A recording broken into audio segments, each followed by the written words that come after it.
നമസ്കാരം. ഇന്ന് നമ്മളുള്ളത് മാനന്തവാടിയിലെ പഴശ്ശി പാർക്കിലാണ്. പഴശ്ശി പാർക്ക് എന്ന് പറയുന്നത് വയനാട്ടിലെ ഒരു നല്ല ഒരു ടൂറിസ്റ്റ് കേന്ദ്രമാണ്. നിരവധി ആളുകൾ ഇവിടെ വന്നിട്ടുണ്ടാവും. ഒരുപക്ഷെ ഈ വീഡിയോ കാണുന്ന ആളുകളും ഇവിടെ വന്നിട്ടുണ്ടാവും. പക്ഷെ ഇപ്പൊ ഞാൻ പറയുന്നത് അല്ലെങ്കിൽ നിങ്ങളെ കാണിക്കുന്ന മറ്റൊന്നുമല്ല, പണ്ട് വന്ന ഒരു പഴശ്ശി പാർക്കല്ല ഇപ്പോൾ ഇത്.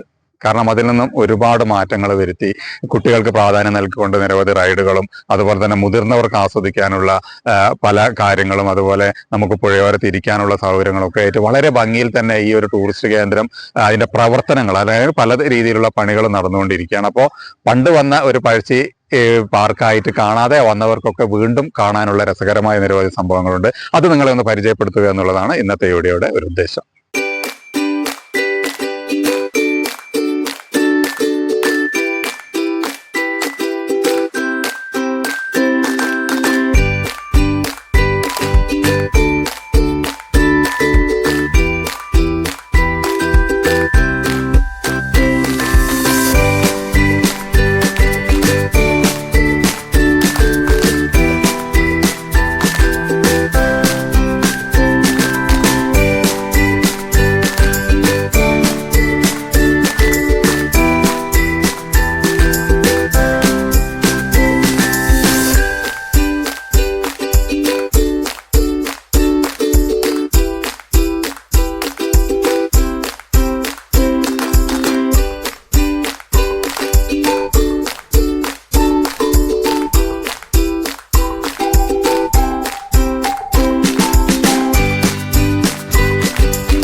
അപ്പൊ നമ്മൾ ആദ്യം പറഞ്ഞതുപോലെ തന്നെ ഈ പഴശ്ശി പാർക്കിന്റെ ഏറ്റവും വലിയൊരു പ്രത്യേകത നമ്മളിവിടെയൊക്കെ കാണുന്നുണ്ട്, കുട്ടികൾ കളിക്കുന്നത്.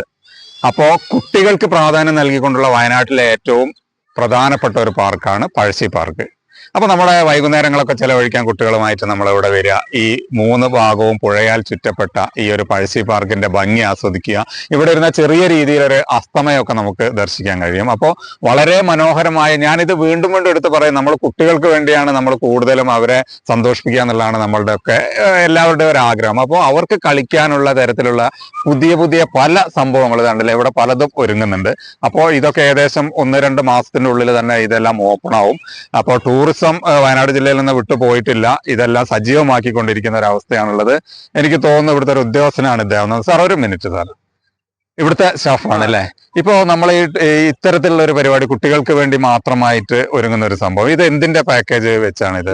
വയനാട് പാക്കേജ് ഇതിൽ ഇറങ്ങിയ വയനാട് പാക്കേജിൽ ഇപ്പൊ നമുക്ക് ടൂറിസത്തിൽ ഇവിടെയും പിന്നെ ബത്തേരി ടൗൺ സ്ക്വയറിലുമാണ് അതിന്റെ കാര്യങ്ങൾ വരുന്നത്. ഇപ്പൊ നമ്മള് ഇവിടെ വയനാട്ടുകാരാണ് അല്ലെ, നമ്മളൊക്കെ വയനാട്ടുകാരാണ്. അപ്പൊ വയനാട്ടിൽ ഒരുപാട് ടൂറിസ്റ്റ് കേന്ദ്രങ്ങളുണ്ട്. പക്ഷെ ഇവിടെ വന്ന് നോക്കുമ്പോൾ നമ്മൾ എപ്പോഴും കുട്ടികളാണ് കാണുന്നത്. അപ്പൊ അത് ഉൾക്കൊണ്ടുകൊണ്ട് അതിനായിരിക്കും കുട്ടികൾക്കുള്ള റൈഡുകളൊക്കെ വരുന്നത് അല്ലേ? ഇതാണ് കുട്ടികളാണെങ്കിലും മുതിർന്നവർക്കും ആസ്വദിക്കാനുള്ള എല്ലാ സംഭവങ്ങളും ഉണ്ട്. പിന്നെ ഒരു വളരെ നല്ല തണുത്തൊരു ഏരിയ അല്ലെ നമ്മുടെ വയനാടായിട്ട്. കാലാവസ്ഥയാണ്. ഇനിയിപ്പോ നല്ല വെയിലുള്ള സമയത്താണെങ്കിലും ഇതിനുള്ളിൽ കയറി കഴിഞ്ഞാൽ നല്ല തണുപ്പുണ്ട്. ഈ മുളയും കാര്യങ്ങളൊക്കെ വന്നുണ്ട്. എനിക്ക് തോന്നുന്നു പണ്ട് ഇവിടെ കുറെ മരങ്ങളും വവ്വാലുകളും അതൊക്കെ ഉണ്ടായിരുന്നില്ല അല്ലെ? അതൊക്കെ മാറ്റി ഉണ്ട്, കുറവാണ്. ഓക്കെ, എന്തായാലും ഇത് അടുത്ത് തന്നെ ഓപ്പൺ ആവും. ഇതിനിപ്പോ ഈ ഒരു November last December first week ഒക്കെ ആകുമ്പോഴത്തേക്ക് പ്രതീക്ഷിക്കുന്നു. എന്തായാലും പണി തകൃതിയായിട്ട് നടക്കുന്നുണ്ട്. എന്തായാലും നമ്മുടെ പ്രതീക്ഷ വെച്ച് ഈ അടുത്ത വെക്കേഷനിലേക്ക് ഇതെല്ലാം ഓപ്പൺ ആവുമെന്നുള്ളത് തന്നെയാണ് നമ്മളുടെ ഒരു പ്രതീക്ഷ. എന്തായാലും ഇവിടെ സന്ദർശിക്കാൻ വേണ്ടി തന്നെ എല്ലാവരും കുട്ടികളുമൊക്കെ ആയിട്ട് ഇവിടെ വരിക, നമുക്ക് ഉല്ലസിക്കാം, രസിക്കാം. അതിനുള്ള എല്ലാ സാധ്യതകളും ഇവിടെ ഉണ്ട് എന്നുള്ളത് തന്നെയാണ് ഈ ഒരു പഴശ്ശി പാർക്കിന്റെ പ്രത്യേകത.